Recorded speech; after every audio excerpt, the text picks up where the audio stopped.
So one of the reasons parents put up with this is anyone who says anything is instantly punished. Travis Allen learned that the hard way. He was a girls' soccer coach at Randolph Union Middle School in Vermont.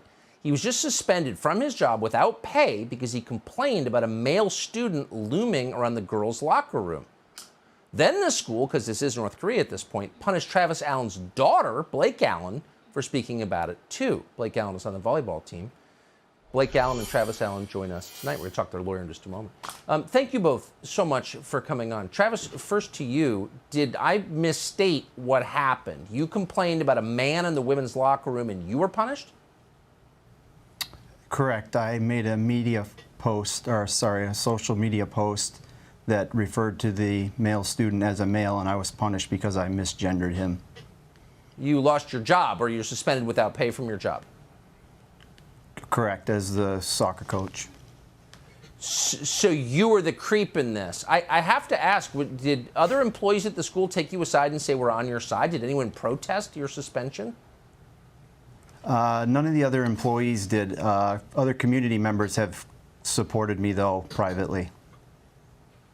It's beyond belief. Thank you for complaining, by the way, at very least.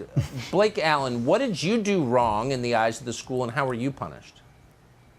I was in the locker room, and the trans student walked in, and there was the rest of the team was in there, and I was really uncomfortable, and I left, and I told the school, and they just shut me down and said there's nothing they could do.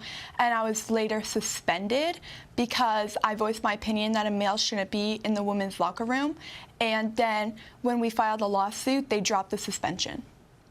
How old are you? How old were you when this happened? I'm 14. I'm a freshman. You're 14 years old. And when you complained about a dude in the girls' locker room, you got suspended? Yes. Can you tell us the name of the person who made that decision? Lane Millington. Yeah. And how did this adult communicate your suspension to you? What did you do wrong in the view of this adult? I think they were mad that I was telling people how I thought it was wrong and that a male shouldn't be allowed to be with us in the locker room. You're 14 years old. Tell us what your classmates thought. Were they on your side? Yeah, a lot of my classmates were supportive. I think most people in the school are. They're just too scared to speak up because they see all the backlash I'm getting for it. Well, you're very brave, and because your not dad only is was brave. I suspended, thank you. I was going to do a restorative justice circle and write a letter of apology. To whom? To the dude? The trans student. To the boy who was in the girls' locker room? Yes. You have to write a letter of I apology. said I would rather have a 5-day suspension than have to apologize because I'm not sorry. How for old stating my was? opinion. Well, good. God bless you. How old was the boy? 14. 14. Huh. What are you going to do? Are you going to continue at the school? Yeah, for now. It's all so unbelievable. It really is. Yes. And it's only when people like you, Travis Allen and Blake Allen, take the lumps, stand up, tell the truth for just basic human rights, like the right to change without some guy staring at you. It's only when you do that things get better. So I appreciate that you both did and that you're willing to talk on this show. Thank you. Thank you. Thanks for having us. I want to go now to your lawyer, Tyson Langhofer, serves at senior counsel at Alliance Defending Freedom. Tyson, thanks for coming on. What is the case that you're making on behalf of these two?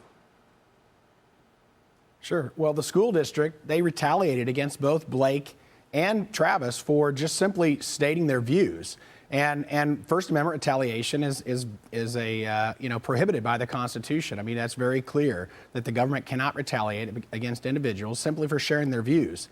I mean, the crazy thing about this, Tucker, is that Blake understands this issue. She doesn't need to be re-educated. Males are males, females are females. And Blake shouldn't be forced to, change in front of a male or watch a male change. But that's what they're forcing her to do.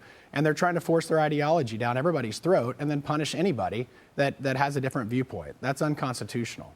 Well, I thought they cared about girls, too. 14-year-old girls don't have a right to get dressed without a boy watching? I mean, is anyone standing up for girls? I mean, I'm hardly a feminist, but what? Where are all the feminist groups? Yeah, it's a good question. I mean, and that's the really sad thing is when a father comes and says, "Hey, who's standing up for my daughter?" He gets punished. He loses his job. He's suspended without pay for simply saying, "Hey, what about my daughter?" You don't know. What the sad thing is all the other fathers who didn't do that, who are cowering like the cowards they are in their homes and letting this happen to their girls without fighting back. They should feel deep shame, and I hope they do. And I appreciate your coming on tonight. Tyson Langhofer, thank you. Thank you. Subscribe to the Fox News YouTube channel to catch our nightly opens, stories that are changing the world and changing your life. From Tucker Carlson tonight.